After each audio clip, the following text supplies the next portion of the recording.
नमस्कार, news portal to the पर आपका स्वागत। भारतीय जनता पार्टी के प्रदेश अध्यक्ष के रूप में दिलीप जायसवाल निर्विरोध निर्वाचित घोषित कर दिए गए। चुनाव प्रभारी मनोहर लाल खट्टर ने, जो कि केंद्रीय मंत्री व पूर्व मुख्यमंत्री हरियाणा है, ने दिलीप जायसवाल को प्रदेश अध्यक्ष पर निर्वाचित घोषित होने का प्रमाण पत्र सौंपा। जायसवाल के नामांकन पत्र का प्रस्तावना सम्राट चौधरी, मंगल पांडे, विजय सिन्हा, रामप्रीत पासवान, ब्रजकिशोर बांध, ज्ञानचंद मांझी, केदार गुप्ता, रणधीर सिंह, रामसूरत राय और जगदीश राम ने की थी। और कल दिलीप जायसवाल यानी सोमवार को नामांकन भरा था, मंगलवार को विधिवत घोषणा कर दी गई।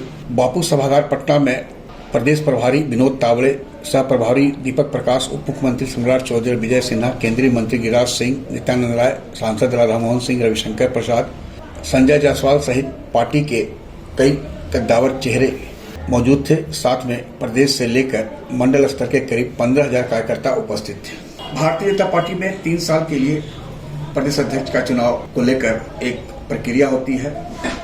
बीजेपी के अभी संगठन के दृष्टिकोण से 52 जिले हैं, जिनमें 40 जिलों में संगठन का चुनाव हो चुका है। बापू सभागार में एक चीज देखने को मिली, मनोहर लाल खट्टर ने घोषणा किया कि नीतीश कुमार के चेहरे पर एनडीए चुनाव लड़ेगी। इस साल चुनाव प्रस्तावित है। वहां नारा लगा कि अब की बार एक बार फिर एनडीए सरकार।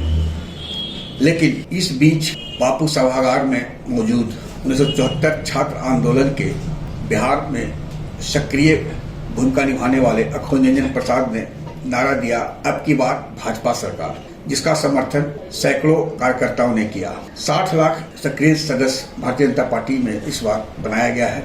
नीतीश कुमार एनडीए के चॉइस है केंद्रीय नेतृत्व का। लेकिन आज बापू सभागार में ऐसे कई नौजवान थे जिनका मानना था कि भारतीय जनता पार्टी को अब एक नई शुरुआत करनी चाहिए, माइनस नीतीश अकेले चुनाव में जाना चाहिए। जो उनके साथ हैं, लोजपा रामविलास हो, मांझी जी हो, उपेंद्र कुशवाहा को साथ में हो, क्योंकि नीतीश कुमार अब थक चुके हैं और उन्हें ढोया जा रहा है। उस पर तर्क वितर्क भी हुआ कि इससे जो वोट बैंक है सरकार बीजेपी की नहीं होगी। तो कईयों का मानना था कि यूपी में कल्याण सिंह से बड़े कोई नेता नहीं थे, हिंदू सम्राट कहलाते थे। भारतीय जनता पार्टी ने वहां प्रयोग किया, 2 बार सरकार नहीं बनी। लेकिन आज स्थिति क्या है? भाजपा अपने बलबूते पर नरेंद्र मोदी की करिश्माई व्यक्तित्व है, अपना संगठन है, फिर हम कंधे पर किसी को क्यों ढोए?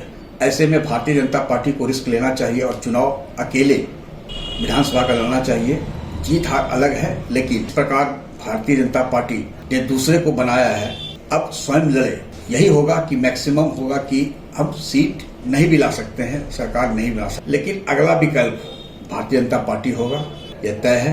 अब बहुत हुआ, लेकिन केंद्रीय नेतृत्व शायद ही जो युवा बापू सभागार में मौजूद थे, जिनकी भावना थी, उसको महसूस करे या उसको सुनने के लिए भी तैयार हो। और नीतीश के चेहरे पर ही विधानसभा चुनाव होगा, लड़ा जाएगा, यह भी तय है। लेकिन चुनाव के बाद जिस प्रकार का अभी से अगली बार भाजपा की सरकार का नारा बापू सभागार में गूंजा है, कहीं न कहीं इसका असर चुनाव परिणाम आने के बाद दिखेगा, यह भी तय है। और इसे ही मानकर अब कार्यकर्ता अगले चुनाव की तैयारी में लगेंगे भी। आग्रह है कि इस वीडियो के लिंक को लाइक, शेयर, सब्सक्राइब अवश्य करें। धन्यवाद, नमस्कार।